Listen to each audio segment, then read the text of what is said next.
who's on the run from a man who abducted her in college. She falls for an A-list actor, only to find that her monster is much closer than she thinks. Dun, dun, dun. So, I went ahead and finished writing this. And then in early 2018, I was on Twitter. Now, I wasn't really on Twitter. Somebody told me that that's where authors hang out. That authors hang out in Twitter. I did not know that, but I thought, okay, I want to be one of the cool kids. So I will go to Twitter and I will get an account and I will totally be on Twitter. This is fine. I didn't really do much with it. I talked to other authors a little bit, but I really didn't do much with it. But what happened, I want to make sure I'm not supposed to, no, I was supposed to, sorry, look, ta-da, there we go. So they have something called PitMad, and basically it is on a certain day, you are to tweet out, using only 140 characters back then, the premise of your book, the hook of your book. And on that day, agents, acquisition editors, and all kinds of publishers are all on there, and they're reading them all day long, from 12:01 a.m. till 11:59 p.m., all day long. They are reading them. And if they like one of your tweets, then that is the same thing as them asking for the first 3 chapters. So I was like, okay. I have never stalked my phone as I stalked on that day. And it was work day too. Y'all don't tell anybody. It was work day too. And I remember I just kept, I'd look at it and I'd walk away. And I'd look at it and I'd walk away. And I was seeing the likes, but I didn't want to get into the system to see who was liking it, because I knew some of my friends didn't know this was going on and they were liking it too. So I thought, it's probably just my friends. It's my people, it's my family. That's who it is, it's not anybody. I got home that night and I had 2 acquisition editors and 2 publishers that wanted to see the first 3 chapters. I was elated. The following week, I went ahead and sent off the 3 chapters and I waited. And I had heard it could take them 8 to 12 weeks to read those 3 chapters. So I knew I was in for the long haul, right? I prepared myself for that. 1 week later, I got 2 requests for fulls from 2 different publishers, and I was shocked. I was shocked at the amount of time. I was shocked that I had 2 that came at me at the same time. I was terrified, but also excited. And again, I told everybody that was to stand still long enough to let me tell them that it was happening. So I sent off the full manuscript. This was early May, and this is important. You'll know why in a minute. This was early May. I sent off the 2 manuscripts. I mean, I went over these with a fine-tooth comb. I didn't want a single thing out of the way. I didn't want any reason for them to be able to say no, either one of them. So I sent them off, and I just kept checking my emails, checking my spams, checking my emails, checking my spams. Went on for weeks. 8 weeks go by. And I am to the point where it's just not gonna happen. And it's okay. It's hard when you put that much work in and your dream is just, you're just watching it. You're watching it just go. I didn't get a peep. I didn't get anything. And so I stopped looking. I stopped looking at my inbox. I stopped looking at my spam folders. I thought, you know what? If it's meant to be, it's gonna happen. I'm a God girl. If it's meant to be, it's gonna happen, right? But I finally, I'd given up. I kept writing though. I want you to know that. I kept writing. But I stopped looking at my inbox. I stopped waiting for somebody to tell me and validate that I was good enough to do this. And then, and this is not just a ploy to get you to look at my family again, okay? This picture means so much to me for so many different reasons. We had saved, this was the first week of July, we had saved and scrimped and took our family, our big family, to Disney. This is in line at the Avatar ride, which had just opened that season. It was a 2.5-hour wait. And I swear we walked in the doors the minute they opened. Like we were waiting. We were at the rope drop or whatever it's called. We were right there. 2.5 hours. with 5 boys that all they want to do is pick on each other and punch each other and roll around in the grass and do crazy stuff. So if you'll notice, my 5, they look hot, they look grouchy, they look hungry. They don't look super happy, but y'all look at me. Do you see me? And there was no reason to smile that day, except because they were getting on my everlasting last nerve, and if I could have pushed them into the grass and walked away, I would have. But that smile lived on my face for the entire 2.5 hours. Because that morning, on a whim, my writing had been a little stalled, and I think it was because I was just, part of me was just still waiting, right? My writing had been a little stalled, and I was like, you know what? I'm just gonna get online, I'm just gonna look. There's no reason to, but I'm gonna look in my spam folder from a 1.5 weeks earlier, were both publishers asking if they could represent me. Both of them. Talk about validation. Talk about waking your kids up at 4:45. They were not happy because I screamed. I just could not believe it. It was finally happening. I was finally getting it.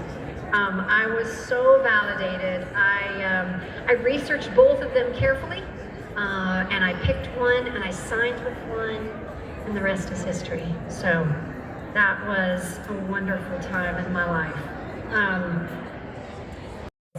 Because I was trying to keep my mind occupied. One of the books that I am most proud of, and I don't usually tell people my favorites because that's like telling you my favorite child. One of the ones I am most proud of is A Mind Unequal. Now, this one says that it is book 1 of a series, but I have to tell you that when I wrote it, I did not write this as a series.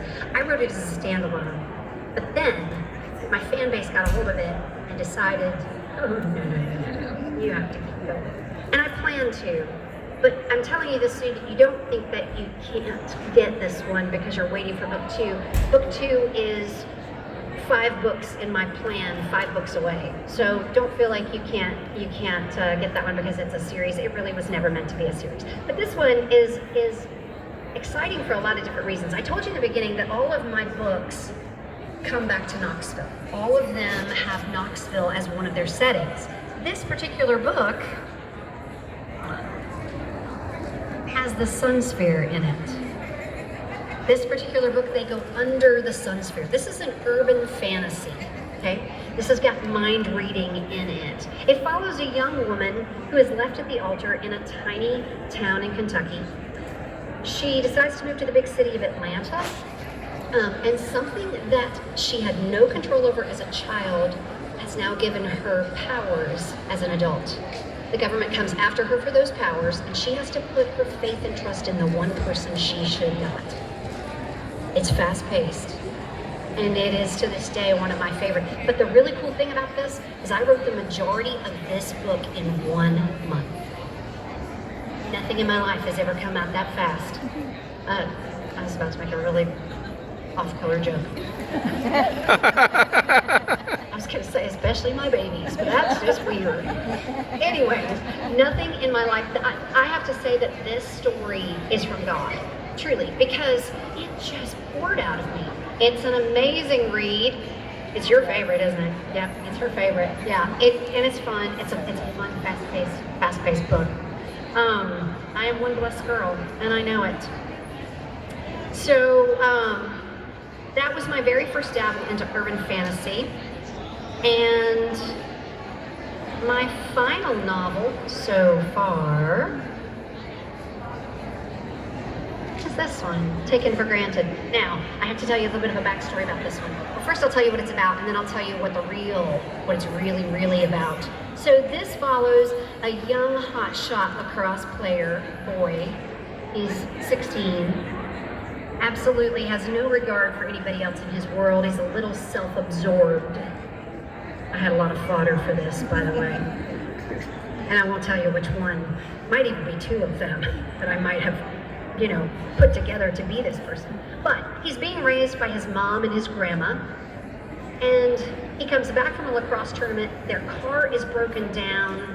His mom and his grandma have been taken, and there is a book splayed open with the words scrawled, "We were taken." He has to go on a journey with a canine cop, my first time putting a dog in a book, and he's amazing. His name is Crash. He has to go on a journey with a canine cop and his friends in order to try to save his mom and his grandma from being sold.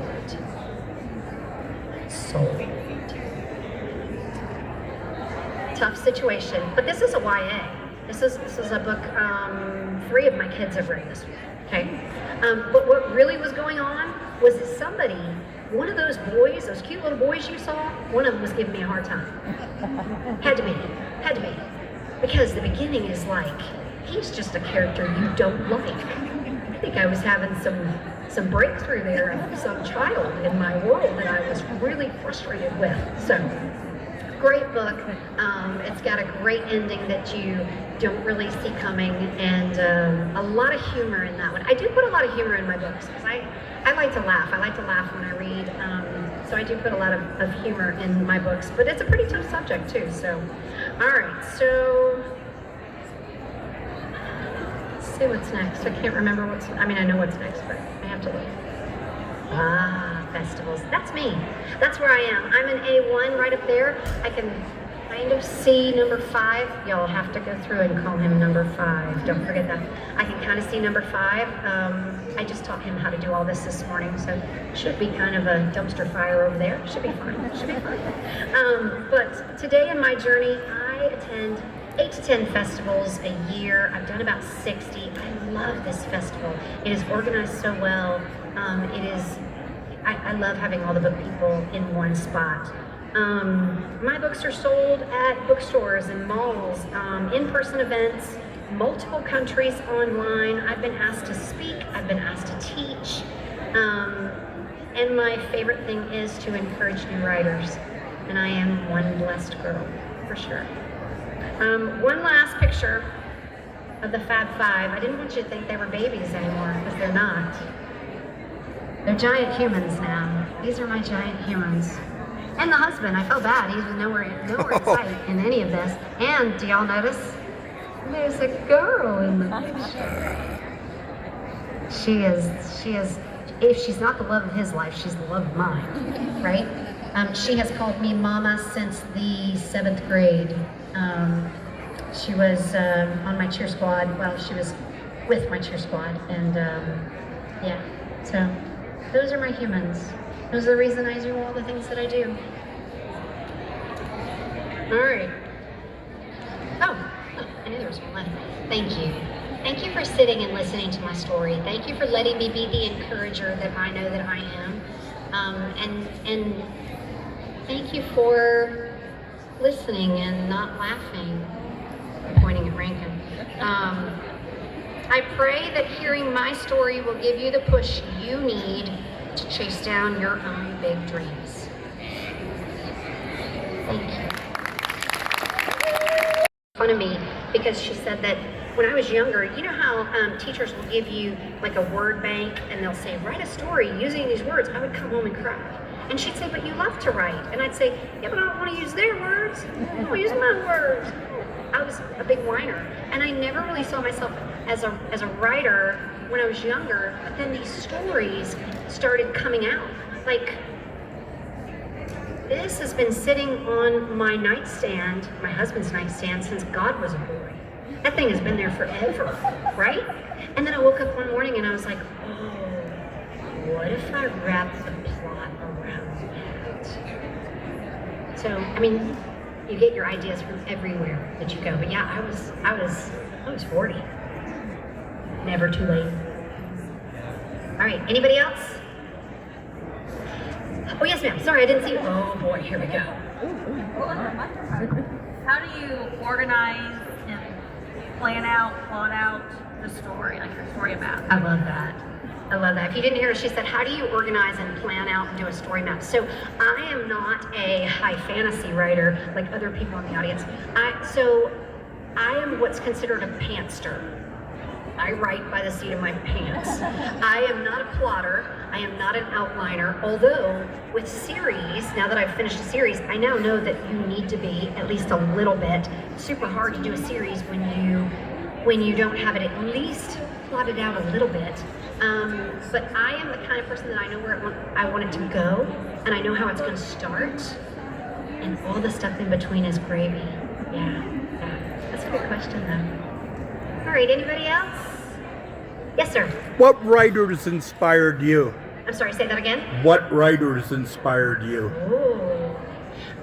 So definitely, when I read Tom Bird's book, that was probably one of my biggest inspirations. But one of the writers that I go to a lot is a writer by the name of Jill Shalvis.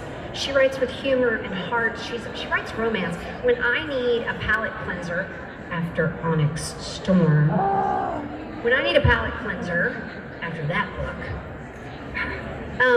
I go to her. She always makes me laugh. She always drops me right in the middle of a problem, which I love. And there's always a happy ending. So I would say Jill Shalvis is probably my favorite. Nora Roberts would probably be my second favorite, because I just like the way that she writes. So great question. Anybody else? All right, well, I am over there in A1. If you want to come talk to me, I would love to say hi. Don't forget to say hi to the boy. Thank you very much.